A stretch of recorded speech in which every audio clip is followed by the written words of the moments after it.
자, 수나라의 문제가 사신을 보내 벼슬을 주어 왕을 상계 부의 동삼사로 삼고 요동 군공의 자귀를 계승하게 하고 옷 한 벌을 주었다.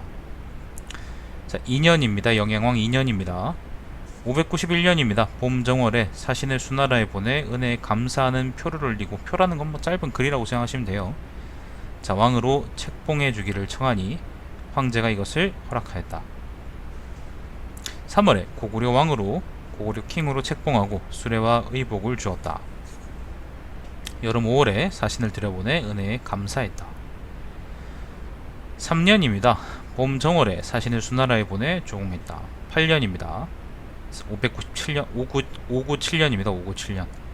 여름 5월에 사신을 수나라에 보내 조공했다. 자, 그런데 갑자기 바뀌어요. 9년입니다. 598년입니다. 왕이, 킹이 말갈의 무리 만여 명을 거느리고 요소를 침략하니 영주의 총관 위충이 이를 격퇴했다. 수나라의 문제가 이를 듣고 크게 빡쳐서 한왕인 양과 왕세적에게 명하여 나란히 원수로 삼아서, 원수라는 거는 이제 사단장 같은 거요, 사령관인가, 원수로 삼아서 수군과 육군 30만을 거느리고 와서 공격했다. 왜 이렇게 됐을까? 갑자기 왜 이렇게 됐을까? 8년까지만 해도, 3년, 그죠? 592년까지만 해도 수나라를 조공했고, 그리고 8년, 5년 지나서 8년, 597년까지만 해도 수나라에 조공을 했는데, 갑자기 9년에 영양킹이 이제 그 뭐예요, 말갈을 데리고 요서를 선제 공격했다고 했어요. 일단 잠깐 위치관계를 설명해 드리자. 그러면은 고구려는, 우리가 아는 고구려는 여기입니다. 그죠? 우리가 아는 고구려는 여기 북한하고 만주 지역에 걸쳐 있습니다. 그리고 여기 지금 보이는 게 요하입니다. 요하. 지금 요 파란 줄 보이죠? 그죠? 여기 요하, 요게 요하고요. 요수라고 하죠. 그죠? 그리고 요게 고대 요수입니다. 요게 고대 요수고, 요게 북쪽에 있는 요거 있죠? 요 하류 지방, 요게 이제 요즘 요수인데, 아무튼 요 근처 요하라고 보시면 되겠습니다. 뭐 자세한 거는 여기 클릭해 보시면 제가 설명을 달아놨기 때문에 그거를 보시면 되겠습니다. 줄이 왜 이렇게 띄어져 있지? 자, 아무튼 그래서 요하의 동쪽 지역이라 그래서 요 지역을 요동이라 그러고요.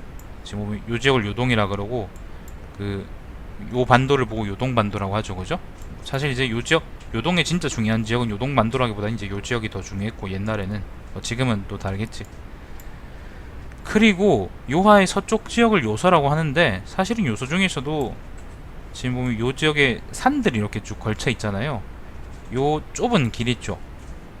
산하고 바다 사이에 있는 요 좁은 평원, 요 길을 보고 이제 회랑이라 그러는, 요소 회랑이라 그러는데, 요 지역을 보통 요서라고 했었어요, 옛날에는. 그러니까 뭐 넓게 보면 이제 요 지역을 전부 다 요소라고 보는 거고 뭐 그랬는데, 고구려가 먼저 598년입니까? 598년에 말갈 만령을 거느리고 영양왕이 직접 요소를 선제 공격했다라는 거는, 그 이전에 수나라하고 고구려 사이에 뭔가 투닥투닥거리는 그런 게 있었는데, 삼국사기에는 그게 누락돼 있겠지, 누락돼 있는 거겠죠. 그죠? 내가 뭐 당서, 수서, 아니면 무슨 뭐 위서, 북제서 뭐 이런 걸 내가 안 읽어서, 난 무식해서 그런 거 못 읽으니까, 내가 한자를 모르거든요. 아무튼 그런 걸 못 읽으니까 뭐 중국 쪽 사서에는 뭐라고 적혀 있는지 모르겠는데, 아무튼 삼국사기에는 그런 얘기가 없습니다.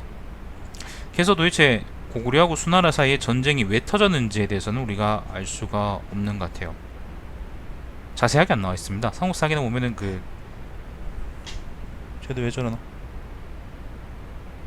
삼국사기는 보면은, 잠시만요. 잠깐만요. 왜 그래? 고양이들이 방금 기침한 것 같은데. 삼국사기는 보면 그 1100년쯤에 쓴 책이란 말이야. 그러니까 사실 요 시대보다는 500년, 600년 정도 뒤에 이제 만든 책인데, 그러다 보니까 제대로 제대로 이제 자료가 남아있지 못할 때 있는 거 없는 거 다 긁어모으고, 그리고 중국 쪽 사료를 대거 참고해서 적은 게 바로 삼국사기입니다. 그래서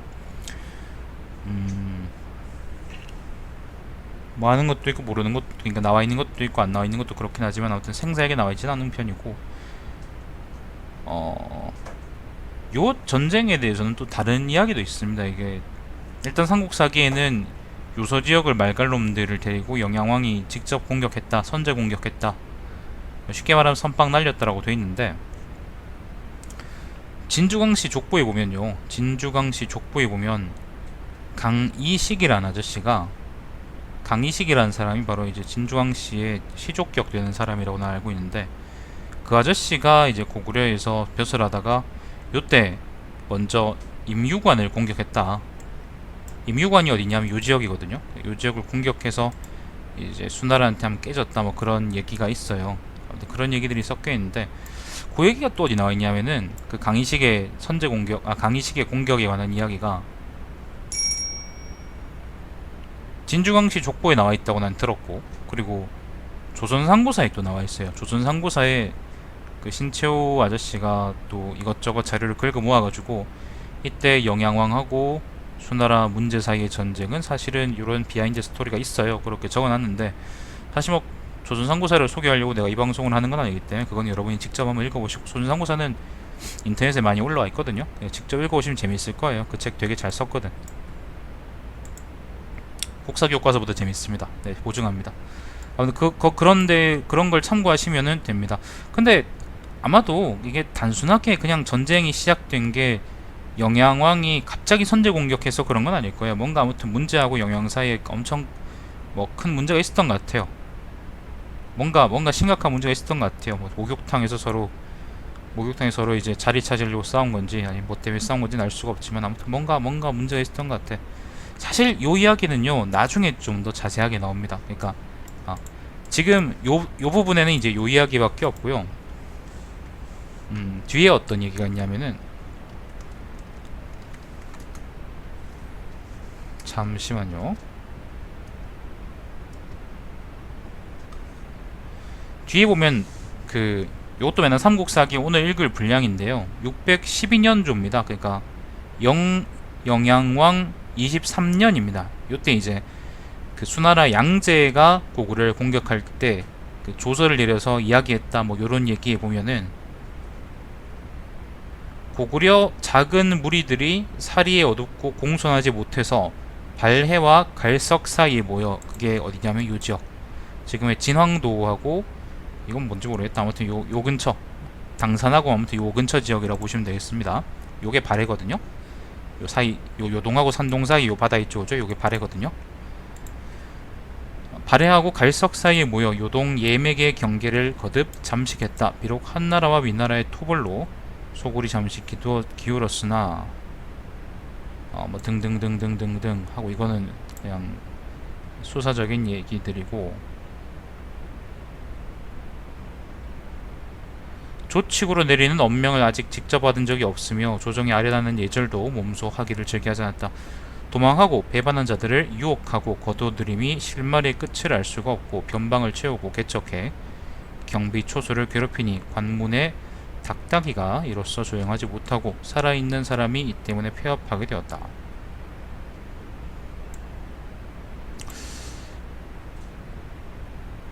여기 또 있네. 일찍이 은혜를 생각하지 않고 도리어 악을 길러 거란의 무리를 합쳐서 바다를 지키는 군사들을 죽이고 말갈의 일을 익혀 요서를 침범하였다.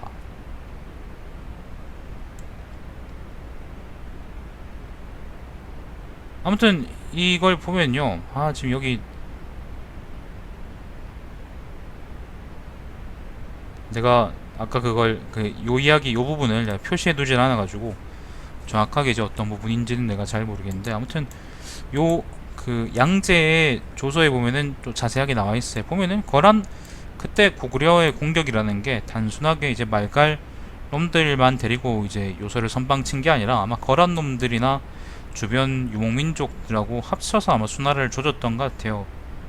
그때 수나라는 중국을 통일해서 한창 잘 나갈 때고, 잘 나가는 통일왕조는 항상 이제 주변 유목민족들이나 소수민족들한테 고자세를 취하거든요. 지금 저 십새끼들이 하는 것처럼. 그럼 사실 이제 고구려 입장에서도 그게 껄끄러운 것이고, 북쪽에 뭐 남아있는 선비족이나 뭐 다른 친구들도 아마 많이 껄끄러웠을 테니까 고구려하고 같이 아마 수나라를 한번 조져보자, 그렇게 돌골놈들도 아마 그랬을 거고 그랬을 가능성이 있지.